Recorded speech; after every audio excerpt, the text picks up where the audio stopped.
Se eu te perguntar qual é a história da Pixar, você provavelmente vai falar que ela começou super bem em 95 com Toy Story, teve sua era de ouro ali nos anos 90 e 2000 até chegar Toy Story 3 e logo em seguida teve Carros 2. Desde então a Pixar nunca mais foi a mesma. Não que ela não faça mais filmes incríveis, na verdade ela só fez dois desses até agora, badum tss. O lance é que ela ainda faz filmes excelentes. Divertidamente, o Coco e o Soul são a maior prova disso. Porém, enquanto na Era de Ouro praticamente todos os filmes dela eram excelentes, agora a maioria é muito boa, mas bem longe do nível de qualidade dos melhores trabalhos do estúdio. Inclusive, é bem interessante pensar que a Era de Ouro começou com o primeiro Toy Story e terminou com o último Toy Story. Enfim, essa tá longe de ser toda a história da Pixar. Veja, algo que eu adoro é que não importa quantos anos tenham passado desde o lançamento dos filmes, por bem ou por mal, sempre tem alguém falando deles na internet. Porque Wall-E é uma obra-prima, porque Toy Story é a melhor trilogia do cinema, porque Os Incríveis 2 existe. Como eu disse, por bem ou por mal. Mas todo mundo ignora uma parte enorme da história da Pixar: os curtas. Antes mesmo de a Pixar fazer filmes, ela já trabalhava com esse formato desde 1984, antes mesmo de ela ser conhecida como a Pixar em si, na época que ela era só uma divisão da Lucasfilms. E mesmo depois de tanto tempo, a Pixar nunca deixou de fazer esses curtas, então você já deduz que tem um montão deles por aí. E sim, é um monte de conteúdo que ninguém fala sobre. Qual é, gente? Vamos dar uma visibilidade para esses curtas. Nem que seja para falar do quão inúteis são os cartoons ou os 7 curtas do Pixar Popcorn. Mas bem, foi pensando exatamente nisso que eu resolvi fazer um top 15 curtas da Pixar. Vale lembrar que os únicos critérios são a importância do curta e o meu gosto pessoal, principalmente esse segundo. E eu tô contando só curta ser conhecido como tal, ou seja, sem comerciais ou séries por aqui, ok? E antes de começar, eu gostaria de fazer algumas menções honrosas para demonstrar todo o meu carinho e respeito por alguns dos curtas que infelizmente não conseguiram entrar na lista. Sem mais delongas, vamos para elas. Here we go. O que tudo começou, você já o conhece, porque desse curta a Pixar não se esquece. Quando a noite chegar e ficar tudo escuro, você pode contar com o Luxo Jr.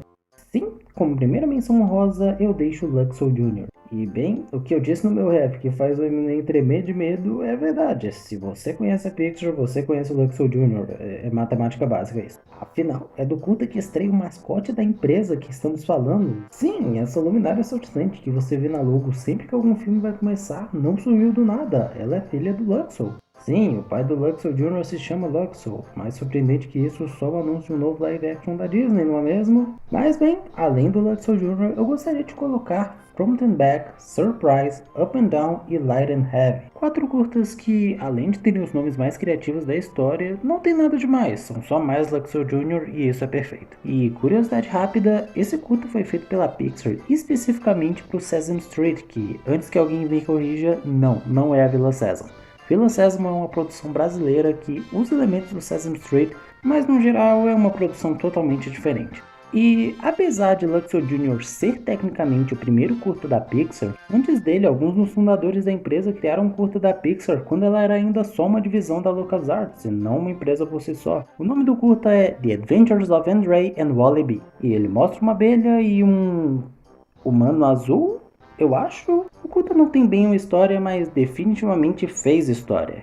Caramba, essa é pra botar na camisa, hein? Mas o que eu quero dizer com isso é que ele é um curta muito importante. Afinal, a primeira vez que usaram motion blur ou qualquer dos princípios da animação clássica em 3D foi exatamente nesse curta. Mas por que eu tô colocando um curta que tecnicamente nem é da Pixar em si na lista? Bem, além da galera da Pixar que trabalhou nele que eu mencionei antes, o curta foi lançado em coleções de curtas do estúdio e também está no site oficial da Pixar junto de outros curtas dela mesma, então é um curta da Pixar. Mas agora que eu falei dos primeiros 2 curtas da Pixar, vamos falar do terceiro.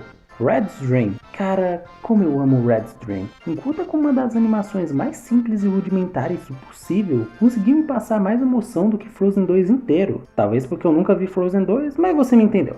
Red's Dream é um curta Red's Dream é um curta realmente especial. Ele não tem falas, só tem 2 modelos com vida nele e mal dá pra dizer que ele tem cenários, mas mesmo assim eu não pude deixar de me apegar a esse monociclo vermelho. Pixar, por favor, realize meu sonho e faça Red's Dream 2 mais vermelho com mais sonhos do que nunca se tornar realidade. A propósito, esse é o terceiro personagem chamado Red que eu vejo em uma mídia. Fico me perguntando por que será. Mas bem, com quarta menção honrosa eu deixo o quarto curta da Pixar. Uau, que surpresa. Mas tá, prometo que o quinto curta não tá nas menções honrosas. Nick Nack é muito maneiro e tudo mais, mas... eu não vou botar ele nas menções honrosas. Foi mal. Mas voltando pro quarto curta, Tim Toy é muito bom. Eu vi todos os curtas da lista por ordem de lançamento, e foi muito maneiro ver a evolução na animação dos curtas, principalmente desses 4 primeiros. Cara, que evolução! É surpreendente ver como a gente saiu disso pra isso, em uma distância de apenas 1 ano de um pro outro. Apesar de eu particularmente preferir Red's Dream ao Tim Toy, é inegável que a animação desse curta é bem melhor. Quer dizer, tirando o bebê é horroroso. Se bem que eles também são na vida real, então pontos pro realismo, eu acho. Mas bem, esse curta foi extremamente bem recebido. Ele até ia ganhar uma sequência em forma de especial de Natal, que infelizmente acabou sendo cancelada. Isso sem contar que Toy Story só existe graças a esse curta. Tanto que em alguns estágios iniciais da produção, o Woody não era trocado pelo Buzz Lightyear, e sim pelo Tiny. Mas isso acabou sendo descartado, porque, convenhamos, que criança idiota trocaria o Woody pelo Tiny, né? Então, no fim das contas, mesmo que você não goste desses curtas, você deve ser no mínimo grato a eles pelas suas contribuições para o mundo do entretenimento como um todo. Mas bem, com isso acabam as menções honrosas.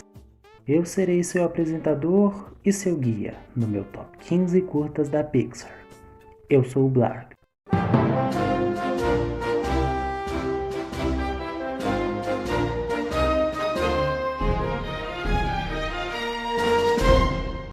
Sabe, durante a minha infância eu tive um contato bem escasso com esses curtas da Pixar. Provavelmente eu tive mais contato com eles do que vários de vocês, mas mesmo assim foi muito pouco. Eu devo ter visto uns 4 desses curtas. Sobre os outros a gente foca depois. Agora vamos focar em só um deles: Day and Night.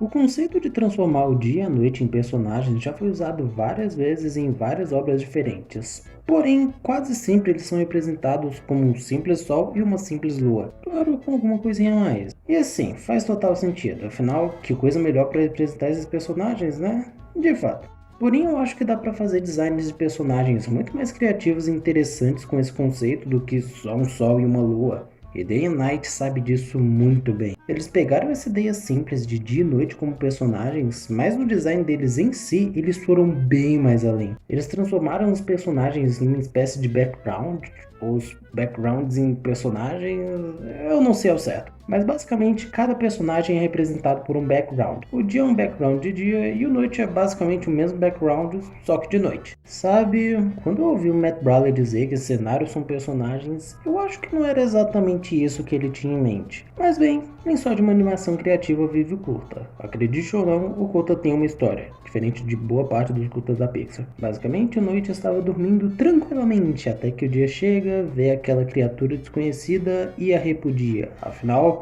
quem vai querer ficar perto dessa lua nojenta, não é mesmo? Mas acontece que o Noite não se sente tão diferente assim. Afinal, quem vai querer ficar perto desse sol? Foi mal, não tenho nenhuma piada com o estúdio de animação dessa vez. O ponto é, eles não só não se gostam, eles se odeiam. E por puro preconceito, eles simplesmente caem na porrada. Mas, felizmente, eventualmente eles começam a enxergar melhor as qualidades únicas um do outro e formam uma grande amizade. Afinal, a noite tem belos vagalumes, filmes e fogos de artifício, e o dia tem coisas. Mas essa história não é nada comparada à animação, eu sei. Mas o que fez o curta não estar numa posição mais alta na lista nem é exatamente essa história, e sim a mensagem dele. Veja, o curta todo foca nessa mensagem de que devemos conhecer melhor as coisas antes de formar uma opinião e julgar, que nós devemos estar sempre abertos a novas experiências e que algumas pessoas vão poder fazer coisas que você não consegue, pelo menos não sem o mesmo preparo que aquela pessoa, claro. Mas no final, o dia vira noite e o noite vira dia, como se fosse um ciclo normal da vida deles, o que realmente rola na vida real, mas não faz o menor sentido rolar dentro do universo do curta. Se em determinados momentos o dia vai ter tudo que o noite tem e o noite vai ter tudo que o dia tem,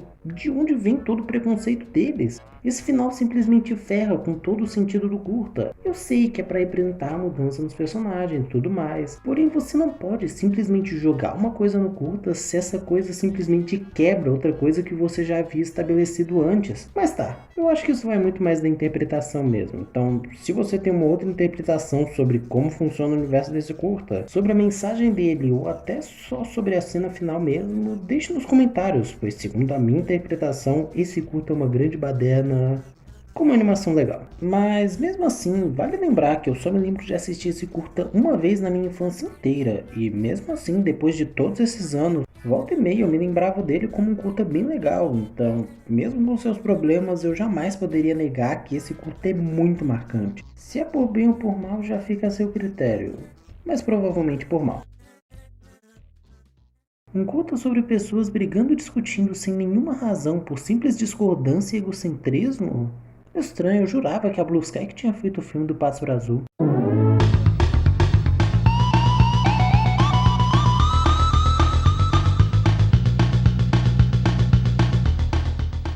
A Pixar já nos trouxe muita coisa boa no decorrer dos anos, mas o que para mim é possivelmente a melhor de todas essas coisas é, sem dúvidas, uma série de curtas chamada Spark Shorts. A ideia por trás desse projeto é bem simples, dar uma quantia limitada de dinheiro para um artista de dentro da empresa, um prazo de 6 meses, e deixar ele fazer um curta do jeito que quiser. Junto de uma equipe, claro. Como eu disse, uma ideia bem simples, mas meus amigos, como esses curtas são bons. São 10 curtas no total e até os piores deles ainda têm conceitos super originais e que definitivamente significam muito para quem os criou. Loop e Out, por exemplo, são 2 curtas que eu pessoalmente não colocaria no meu top 15, mas que claramente são muito especiais para quem criou. Sendo Loop um curta sobre um garoto tentando achar uma forma de se comunicar melhor com uma garota autista, e Out um curta sobre um homem gay querendo assumir sua sexualidade para os seus pais. São curtas bem criativos, com uma ótima representatividade e cheios de amor envolvido. Só com base no quão bem eu falei de 2 curtas que nem sequer entraram na lista, você já pode ver que eu realmente gosto muito dessa série. E que essa, apesar de ser a primeira, definitivamente não vai ser a última vez que um Spark Short vai aparecer na lista. Mas bem, dentre os 8 curtas que sobraram, qual eu coloco em 14º lugar? Bem, Smash and Grab é um curta muito bom.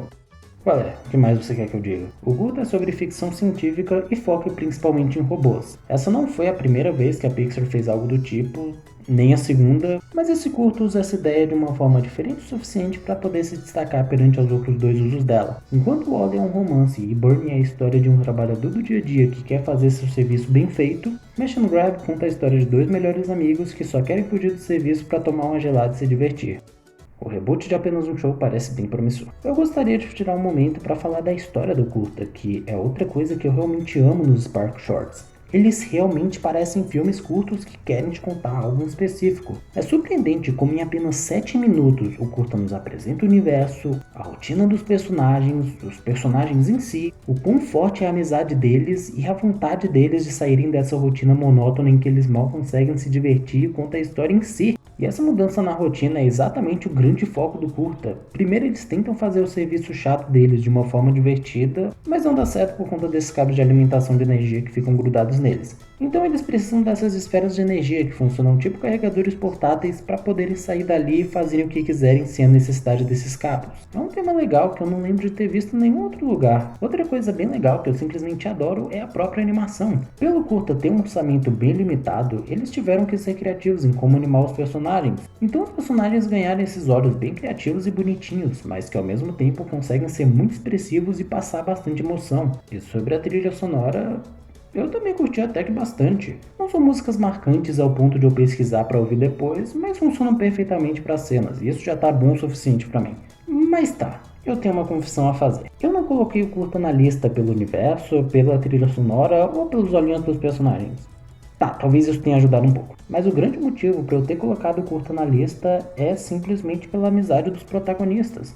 Eu amo histórias sobre amizade. Geralmente na mídia, quando você tem 2 personagens que se amam, que demonstram isso, eles ficam juntos. Ou no mínimo um deles tem uma paixão não correspondida pelo outro. O que, ok, acontece esse tipo de coisa na vida real, mas também existem simples amizades. E nessas simples amizades, as pessoas também se amam. Elas só não têm nenhum interesse romântico uma na outra. Por não temos tantas representações disso na mídia, quando nós temos casos como Smash Grab ou Luca e Alberto, eu fico extremamente feliz, pois sempre fico com a esperança de que amizades verdadeiras vão ser mais retratadas e que eu nunca mais vou ter que ver chips como Starco ou Arcane na minha vida.